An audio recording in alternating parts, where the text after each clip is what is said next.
Chapter 3, which describes the humorous manner in which Don Quixote had himself dubbed a knight. Oppressed by this thought, Don Quixote shortened his scanty pothouse supper, and as soon as he had finished called the landlord, and shutting himself into the stable with him, fell on his knees before him, saying, "Valiant knight, never will I rise from this spot until thy courtesy grants me a boon which I seek, and which will redound to thy praise and the benefit of the human race." The landlord, seeing his guest at his feet and hearing such words, stood lost in astonishment gazing at him, not knowing what to do or say, and entreating him to rise, but all in vain until he had promised to grant him whatever boon he sought. "I look for no less from thy high magnificence, Sir Knight," replied Don Quixote, "and the boon I have asked and still thy liberality concedes to me is, that tomorrow morning thou shalt dub me knight, and tonight I shall watch my arms in the chapel of this thy castle, so that in due form I may, as is my duty,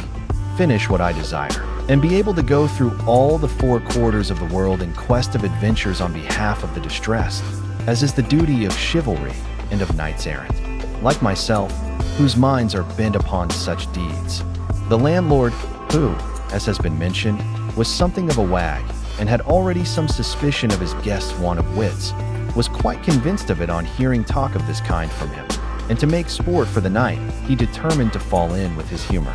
So he told him he was quite right in entertaining a design so worthy of his station, and that such an ambition was only natural and becoming to noblemen as he seemed to be, and as his gallant bearing showed him to be, and that he himself in his younger days had followed the same honorable calling, roaming through various parts of the world in quest of adventures. He told him, too, that there was no chapel in the castle where he could watch his arms, for it had been pulled down in order to be rebuilt, but that in a case of necessity it was known they might be watched anywhere, and he might watch them that night in the courtyard of the castle, and in the morning, God willing, the ceremonies required might be gone through, so that he should be left a dubbed knight, and such a knight as no one in the world could be more so. Don Quixote promised to obey in all things, and it was immediately arranged that he should watch his arms in a large yard at one side of the inn. To do so, Don Quixote gathered them all together, placed them on a stone trough that stood beside a well, and bracing his buckler on his arm, grasped his lance, and began with a stately air to march up and down in front of the trough. And as he began his march, night began to fall.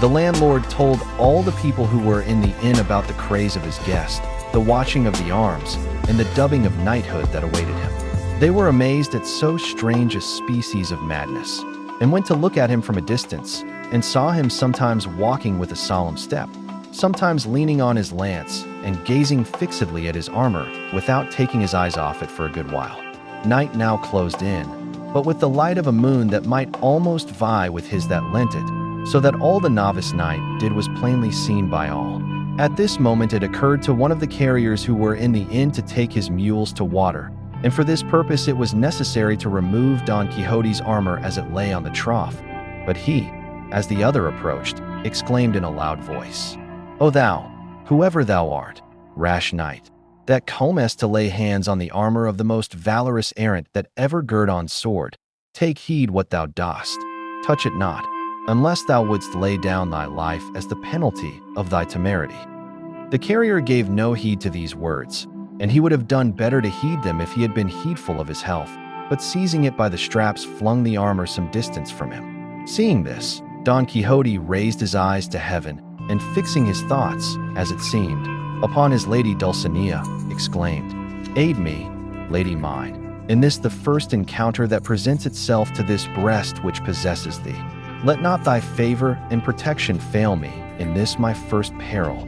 With these and other words of the same sort, he let go his buckler and lifted his lance with both hands, and with it delivered such a blow on the carrier's head that he stretched him on the ground, so stunned that had he followed it up with a second there would have been no need of a surgeon to cure him. This done, he collected his arms and returned to his previous walk with the same composure as before. Shortly after this, another carrier, not knowing what had happened, for the first still lay stunned, put in an appearance with the same object of giving water to his mules, and was proceeding to remove the armor in order to see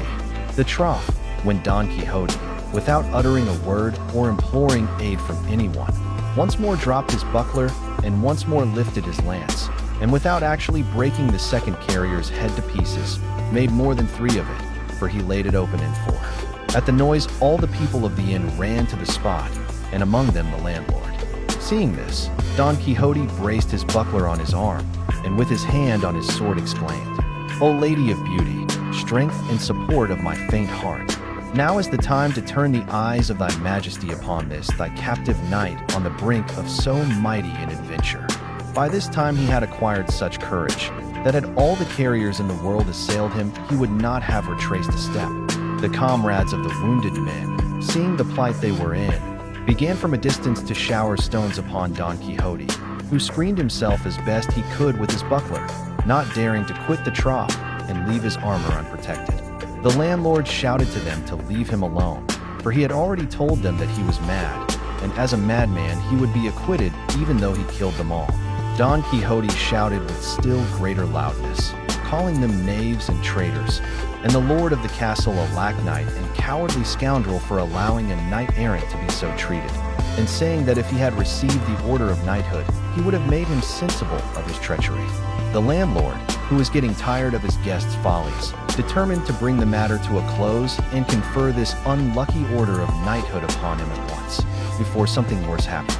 So, going up to him, he apologized for the rudeness of those low fellows, and told him that he must come with him to the center of the castle, where he would finish the ceremony. He then brought out the book in which he used to enter the accounts of any straw or barley he supplied to the carriers, and with a lad carrying a candle end, and the 2 damsels before mentioned, he went to where Don Quixote stood, and bade him kneel. Then, reading from his account book as if he were repeating some devout prayer, in the middle of his delivery he raised his hand, and gave him a smart blow on the neck, and then with his own sword a deserving thwack on the shoulder, all the while muttering between his teeth, as if in prayer. When this was over, he bade one of the ladies gird on his sword, which she did with great agility and no less gravity, though they were all on the point of bursting with laughter. "May God make your worship a very fortunate knight," said the lady, "and give you good fortune in battle." Don Quixote asked her name, to which she replied with great humility that she was called Tolosa, a daughter of a cobbler of Toledo. Don Quixote requested her that for his sake she would be pleased to take the title of lady, and call herself Dona Tolosa,